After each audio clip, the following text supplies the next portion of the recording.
इथपर्यंत येऊन पण माझी इच्छा शेवटी अपुरीच राहिली. काय ते मी पुढे सांगतेच, पण त्याआधी ना लास्ट ब्लॉगमध्ये तुम्ही पाहिलंच असेल की आम्ही बागा बीचवर छान अशी बोटिंग वगैरे केली आणि दुपारच्या वेळेला बोटिंग वगैरे केल्यानंतर आम्ही पुन्हा प्रवासाला निघालो. तर आम्हाला जायचं होतं पणजीमध्ये.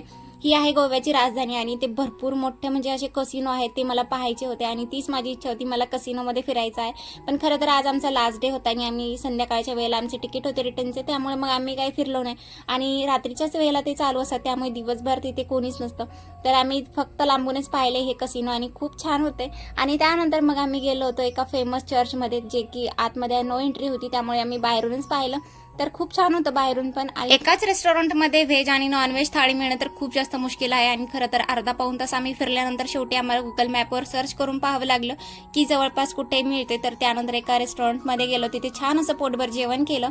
त्यानंतरचा हा कसिनोचा व्ह्यू एन्जॉय करत आम्ही पुन्हा रिटर्न निघालो, कारण आम्हाला आज तिथून निघायचं होतं गोव्यामधून. त्यामुळे संध्याकाळच्या वेळेला आमची छान ट्रॅव्हल वगैरे आली होती. त्यानंतर आम्ही ही जी कॅब आम्ही बुक केली होती 2-3 दिवसासाठी, ती आम्ही पुन्हा त्यांच्या ताब्यात दिली. त्यानंतर गोवा ट्रिपचा मोठा व्हिडिओ लवकरच मी आपल्या चॅनलवर अपलोड करणार आहे. त्यासाठी आत्ताच आपल्या चॅनलला सबस्क्राईब करून ठेवा, जेणेकरून तुम्हाला हे सगळे गोव्याचे व्हिडिओ पाहायला मिळतील. आणि व्हिडिओ आवडत असेल तर लाईक, शेअर आणि सबस्क्राईब करायला विसरू नका. चला भेटूया उद्याच्या व्हिडिओमध्ये. तोपर्यंत सगळ्यांना बाय.